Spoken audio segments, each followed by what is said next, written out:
Hey guys, this is Miriam at High Life Auto. I am out doing a virtual test drive on a 2002 Chevy Silverado. This is the new one we just got in, not the one that we currently have on our lot.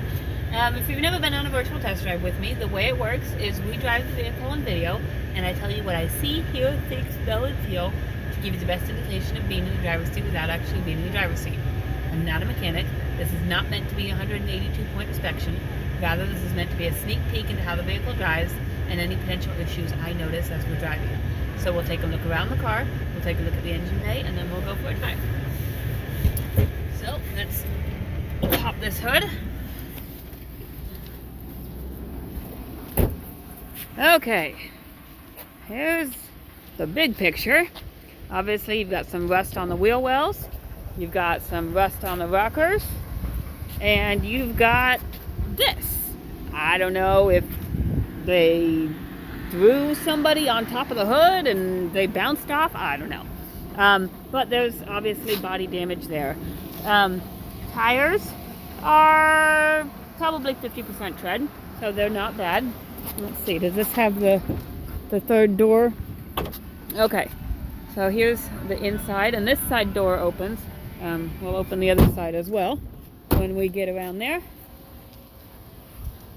These rear tires here, probably very similar to the front, maybe a little bit less tread. Here is the back. Looks like we have a good full-size spare underneath there. The bed looks pretty decent, a little bit rusty, but I don't really see any holes. There is the top to the middle console, and you'll see that that doesn't have, that's not on there. And this is not closing, so I don't know. It just feels like it's hitting something, so it might just be not hitting at the right. This latch just might not be hitting right here. I'm not sure. I'm not certain. I've only got one hand, so I can't really do any adjusting. The big dent right here in the passenger side, but it is the Z71 off-road package. More rust on the wheel wells. You know, it kind of looks like they just kind of bumped along something. Dent, dent, dent, rust. But on a good note, when I drove it up at the auction, it drove well. So it might not be very pretty, but both of these outside doors work, which is kind of a thing because a lot of them, these handles, they break. So, and you'll see here, there's no top on the middle console right there.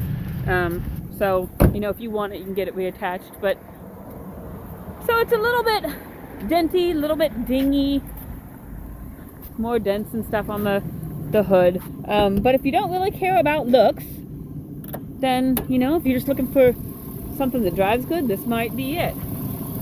Take a look under the hood. It looks like it's been detailed under the hood.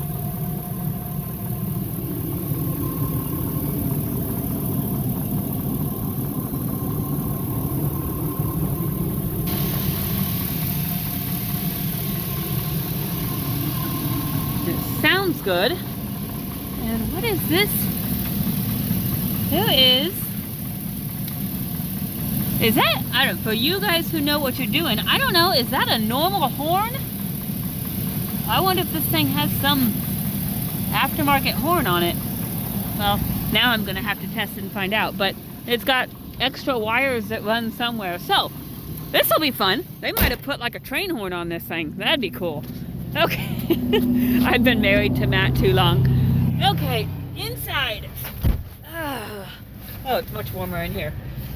Okay, we'll take a look at these windows. And looks like passenger side window. Wait, there. Oh, there it goes. It went down.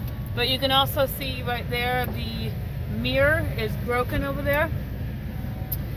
And the driver's side window, this one, it goes down. Okay, we'll take a look here. Radio works. It's an aftermarket nice radio. Heat is blowing out. It works well. There's a toggle switch here. I don't know what the toggle switch for. I wonder if that's the horn or something. Let's see. Nope. Huh. I don't know. Well, there's a toggle switch there. So something to you know, trace some wires back and figure out where that goes.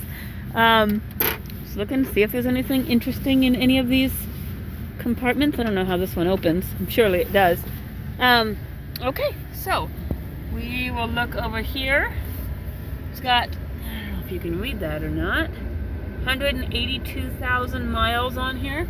No check engine lights or anything like that. I do know that this fuel gauge, it will flip and flop back and forth from empty to full. So your issue there is probably your fuel pump sending unit, which is like that little floaty bobber ball on top of the fuel, on top of the fuel level, and it doesn't read it right. It's replaceable. Usually it's easier to replace the fuel pump than just to replace that bobber ball. But for me personally, I never replace it. I just fill up my tank, and I know when I filled it up and about how many miles I should get, and I do it that way. So that's a personal preference, kind of however you want to do it. We will now go for a drive.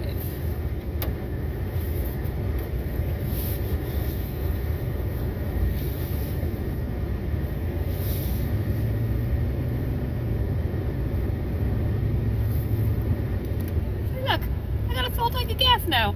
How cool is that?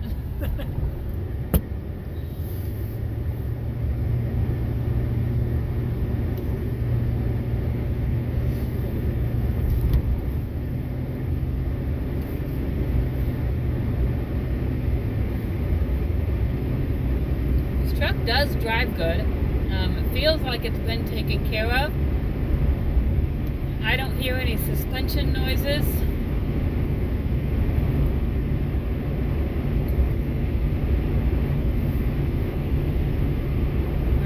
Any rattling, clicking, pumping, anything like that. Adjust this mirror so you can see better.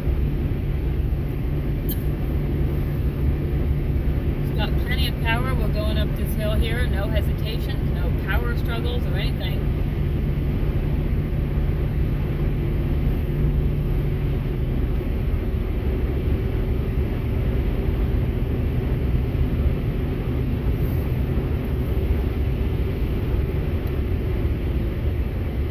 Brakes are good.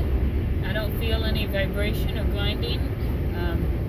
They start working almost immediately as you apply the brakes. Maybe at 10% wearing right there. So the brakes seem like they're in pretty good condition, not something you have to worry about right away. We will check the cruise as we go out here. Shifts through all the gears just fine. When I was turning, I didn't hear any clicking or anything that would make me think of ball joints or tie rods. No, tie rods wouldn't be clicking. CV axles, that's what the word I'm looking for.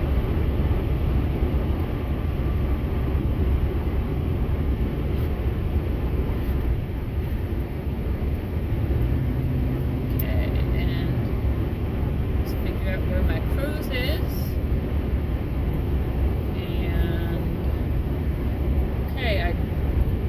Unless I'm doing, oh wait, there it goes. Okay, so my cruise is engaged. It took a minute for it to engage.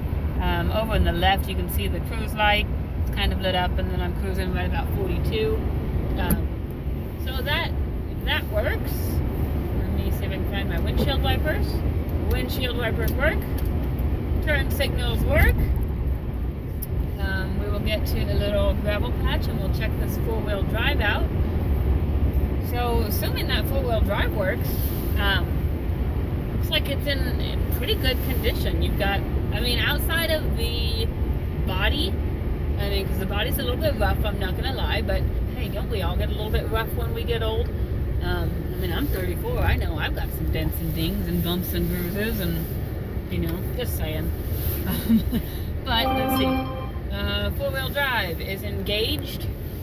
You see over here, it's kind of hard to see these lights, but you can see that light is on, and as I turn my wheels hard, you know, one way or the other, you can certainly feel all the wheels engaging. And I'll switch here to two-wheel drive, and It's kind of hard to see, but I could feel it switch, and so it isn't too high. And then you also have the auto four-wheel drive feature. If you don't need the four-wheel drive lock and you just, maybe the roads are just a little bit slick or something, that's what that's for. So, problems to be looking for on this truck immediately. You've got your fuel gauge. You've got figuring out whatever this toggle switch is for. My guess it has something to do with those horns up there, but I don't know where they're wired into. I don't know what they do. That'd be something for someone who knows what they're doing, or you just ignore it because it doesn't seem to be causing any problems. Passenger side mirror, if you want to replace that. I think legally you have to have one mirror that you can see through. I mean, double check the laws in your state, but I think that's the case. So technically you're legal, but if you wanted that mirror, then that's something to replace. Other than that, I mean, it seems like a really good truck if you can handle the cosmetics. It's been taken care of, it looks like. So if you guys have any questions, if there's something I missed, give me a shout out. Find us on Facebook, find us on our website, www.highlifeauto.com. Send me a message, send Matt a message, 309-337-1049 or 309-267-7200. Thanks, guys.